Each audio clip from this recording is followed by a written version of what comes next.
I just realized today that this formula shortage is just so unnecessary.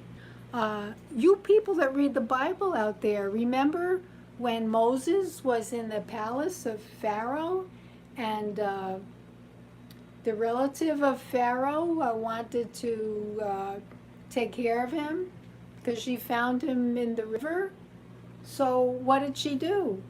She asked Moses' sister to find a wet nurse for Moses. So the sister, of course, asked her mother. And so you see that hiring a wet nurse, a woman to nurse your baby, was something normal back then. And it's something normal now. Did you What's wrong with you? Anyone who was ever pregnant in their entire life can restart their milk. How do you do that? You have a baby suckle on your breast for about 3 days, and the milk will come in. Now, if you think the baby will not suckle because there's no milk coming out for 3 days, there is something that you can get very easily. Check with La Leche League, which is an organization that encourages and helps women to nurse their babies. Anyway, this thing is like a little bag that you fill with, some kind of formula, and it has a little tube in it that goes along the side of the breast of the woman who's trying to restart her milk. So a little bit of this formula comes out, and it encourages the baby to suckle even though there's not breast milk coming out yet. It will be getting this tiny bit of formula with the little tube, the little straw that is placed along the side of the breast and next to the nipple of the woman trying to nurse. Now, if you're thinking, well, what am I going to do? Get a stranger to nurse my baby? What's wrong with the women in your family? The kid has a grandmother, he has an aunt, he has a beloved friend of the family next door. There's so many women in people's family. If you do not have a family, then you hire someone. People rent their apartments or their homes to strangers. How do they do that without being afraid of what could happen? They have them checked out. Check the references. There are professional organizations that they take your fingerprints. They give you a drug test.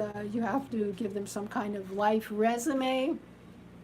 I mean, everything is so easy. Instead of driving around for hours looking for milk in a drugstore or grocery store, I mean, this is just getting absurd. Let's get back to basics. Nursing a baby is better for the baby's jaw, the way they're suckling. It's better for their emotional life. There are all kinds of immune protecting ingredients in nature's mother's milk. So think about this, make it happen. And what about all these women carrying babies in their arms, nursing babies that are at the border trying to get into the United States? For heaven's sake, let them in. Have them sign a paper that they will agree to provide milk. Of course, they will get paid, and have all these immigrant women come in and help us. I mean, we've had immigrant farm workers for what? For decades? Why can't you have immigrant nursing women? I mean, how simple can it get? Anyway, breast milk from a woman is so much safer. It's provided by nature, not by a company. You never know what's happening in a company. Are they clean in there? Has the thing been pasteurized too much, and all the goodness in it has been destroyed by the heat? I mean, nature. Think. Think about what I'm saying. I don't know if anybody's listening to this, but I hope you can check it out later. That's it. from your Florida nurse. I just want to help. There's a lot of stuff in here. I just want to get it out and I be useful. Okay? Now how do I shut this thing off? Let's see. I don't know. Da, da, da, da, da, da, da. Well, I'll work on trying to shut this off, and please think about what I said.